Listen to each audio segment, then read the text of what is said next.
ఇదిగో దేవుని ప్రేమ ఎటువంటిదో తెలుసా? నువ్వు లోకంలో ఏమైతే విత్తుతున్నావో, లోకంలో నువ్వు మంచిని విత్తుతే ఏ విధముగా ఉంటుందో, నువ్వు చెడును విత్తుతే ఏ విధముగా ఉంటుందో, దేవుని ప్రేమలో నేను ఎంతగా ఆయన ప్రేమిస్తున్నాడో, నీ ముఖము, నీ జీవితము, నీ ఆలోచన, నీ తలంపు ఈ లోకంలో ఎటు విధముగా నడుస్తుందో, ఏ ప్రకారముగా నడుస్తుందో, పరలోకంలో అదే జరగబోతుంది. నువ్వు ఏదైతే మంచిని విత్తుతున్నావో మంచినే కోస్తావు కదా. ఇదిగో నీ జీవితము మేలుకరముగా నువ్వు ఉంచుకునేలా, నీ బ్రతుకుని మేలుకరముగా నువ్వు సరిదిన చేసుకునేలా, లోకంలో సరైన మార్గంలో నడిచినలా దేవునికి ఆకాశమందు ఏమి ఇవ్వబోతున్నాడో తెలుసా? ఆకాశమందు నీ కోసం మేడగదులు కట్టడానికి ఆయన సిద్ధముగా ఉన్నాడు. తనతో పాటు భోజనము చేయడానికి నీవు సిద్ధముగా ఉండాలి అంటే తను వేసే ప్రతి ఒక కష్టానికి, ఆయన చూపే ప్రతి గాయానికి ఆయన నేను బాధ పెట్టాలని ఆయనకి ఆలోచన కాదు కదా. నేను దుఃఖ పెట్టాలని ఆయనకి ఆలోచన కాదు. నేను విడిచిపెట్టాలని నాకు తలంపు కాదు. నిన్ను చిన్నపాటి పరీక్ష, ప్రస్తుతము కొంచెము కాలమే నీకు నష్టం వస్తుంది. కాబట్టి ఈ కొంచెము కాలాన్ని నువ్వు ఆనందంగా మార్చుకో. ఆయనతో ఉండి సహవాసము, నీకు నష్టమే ఎంతైనా, నీకు దుఃఖం ఎంత కలిగినా, ఇదిగో దేవునిది విశ్వాసము నేను ఎప్పుడు కూడా ఓడించదే. దేవునిది నమ్మకము నేను ఎప్పుడు కూడా ఎగతాళి చేయించదు. మనుషులు అంటారే, మనుషులు ఎగతాళి చేస్తారు, మనుషులంతా గాయపరుస్తారు, కానీ ఆయన మాత్రమే నీ హృదయంలో ఉన్నది, నీ అంతరింద్రియంలో ఏమి ఉన్నదో, నీ అంతరింద్రియంలో ఏమైతే దేవుని కోసం చెయ్యాలని ఉన్నదో, ఏదైతే నీకు మేలుకరముగా ఆయన చెయ్యాలని ఆశపడుచున్నాడో, ఇదిగో ఈ దినమున నీ గాయాన్ని కట్టువాడి దగ్గర, నీ దినమున నీ స్వస్థత ఇచ్చేవాడి దగ్గర, నీ అప్పుల బాధలు నీకెందుకు వచ్చాయి అనుకుంటున్నావు? నీ శ్రమలు ఎందుకు వచ్చాయి అనుకుంటున్నావు? ఇదంతా కూడా నీ సొంత సుబోధి మీద ఆధారపడి మీద, అందువలనే నీకు ఈ కష్టం వచ్చి ఉన్నది. ప్రస్తుతానికి నువ్వు పడుతున్న ఈ బాధ అంతా కూడా ఒక్కసారి ఆలోచించు. నీ అంతా కూడా నీ సొంత సుబోధి ద్వారానే, నీ సొంత ఆలోచన ద్వారానే, నీ సొంత నిర్ణయాలు తీసుకున్నందునే నీకు ఈ కష్టం వచ్చి ఉన్నది. నువ్వు పడుతున్న బాధ వచ్చి ఉన్నది. నీకు తెలియకుండా చింతిస్తున్న ఆ చింత ఎందుకోసం వచ్చింది అనుకున్నావు?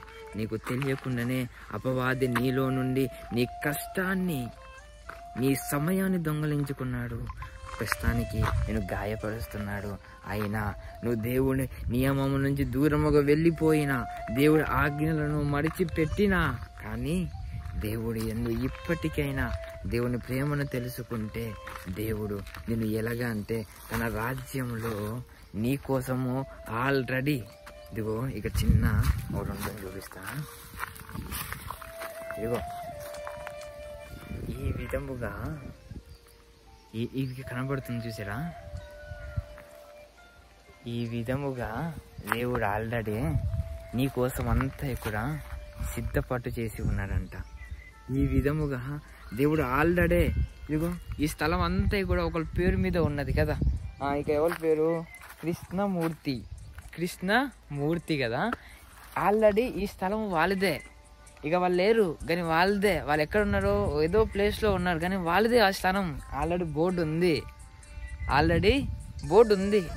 ఆ విధముగానే తన అరచేతిలో ఉన్న నీకు కూడా ఒక స్థలము ఉన్నది. నువ్వు అక్కడ లేకపోయినా, నువ్వు ఆయన ప్రేమను ఎరగనప్పటికీ కూడా, ఇదిగో నువ్వు ఇన్ని రోజులు అపవాదితో సహవాసం చేస్తున్నప్పటికీ కూడా నీ స్థానం ఎవరు తీసుకోలేదు.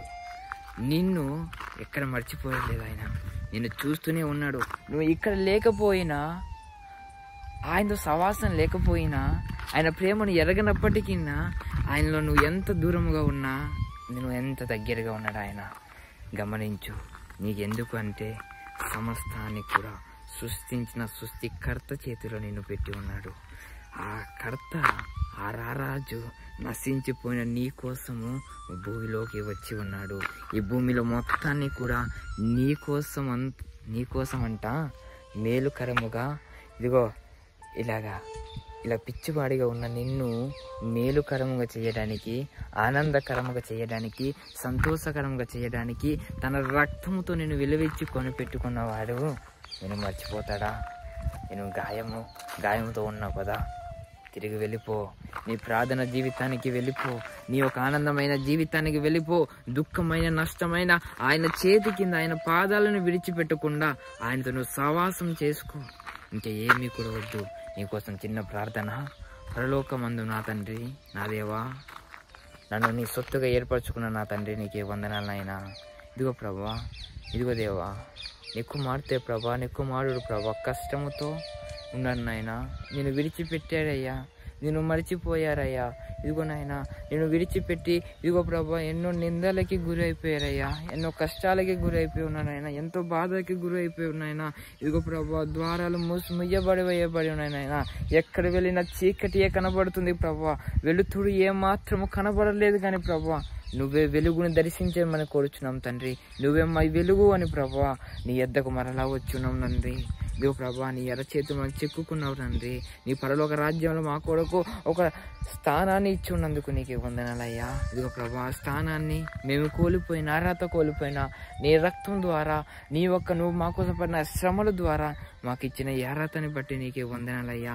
ఇదిగో తండ్రి, నీతో మేము మరింతగా సహవాసం చేసుకుని మా గాయాలంతా స్వస్థత పరచమని కోరుచున్నాం తండ్రి.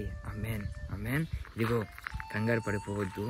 నీ శ్రమలంతా కూడా చూసి ఉన్నవాడు, నీ బాధలంతా కూడా చూసి ఉన్నవాడు, నీ దుఃఖం అంతా కూడా చూసి ఉన్నవాడు, చూస్తున్నాడు. మనుషులే నీ పై రూపాన్ని లక్ష్య పెడతాడు, ఆయన మనిషి కాదు. ఆయన నీలో ఉన్నవాడు, నేను ప్రేమించేవాడు. మర్చిపోకు, సరేనా? Be strong. దేవుని యందు విశ్వాసం కలిగి ఉండు. గాయంతో ఉన్నా కానీ నేను గాయంలో నుండి నేను పక్కకు తీసుకెళ్ళవాడు. నీకు ద్వారాలు ముయ్యబడి ఉన్నా కానీ ఆయన 7వ ద్వారము తీయబడగలవాడు. 6 బాధలు నీకున్నాయి కదా, ఎటు చూసినా 6 వైపులు చూసినా, 4 వైపులు చూసినా, ఎటువైపులు చూసినా నీకు కష్టమే, బాధయే కనబడినా కానీ ఆయన 8వ ద్వారాలు తెరవబడగలవాడు కదా. ఇదిగో ఏమాత్రం జ్ఞానము లేని నన్నే, ఏమాత్రము కూడా మాట తీరు తెలియని నన్నే నీకు ఈ వీడియో ఇంతవరకు చూపించేటట్టు చేసి ఉన్నాడు. మరి నన్నే ఇంతగా వాడుకున్నవాడు, నేను చెప్పింది నీకు మేలుకరముగా అనిపించి ఉంటే నన్నే ఇంతగా వాడుకున్నవాడు, మరి నువ్వు నాకంటే పెద్ద స్థానంలో ఉన్నావు, నువ్వు నాకంటే గొప్ప స్థానంలో ఉన్నావు, నాకంటే వయసులో పెద్దగా ఉన్నావు. మరి నిన్ను వాడుకోడా? ఎందుకు నిరాశపడతావు? ఎందుకు నిస్సాయపడతావు? ఎందుకు దిగులు పడిపోతావు? భయపడవద్దు. దేవుడు మనల్ని చూస్తున్నాడు. నీ నలిగిపోయిన చేతికి చెప్పు ధైర్యంగా ఉండమని, ఈ మోకాలుకి చెప్పు, ఈ హృదయానికి చెప్పు, ఈ హృదయాన్ని మోసము చేసి ఈ హృదయానికి చెప్పు, ఈ హృదయము ఆయన చేతిలో ఉన్నది, ఈ మాట ఆయన చేతిలో ఉన్నది.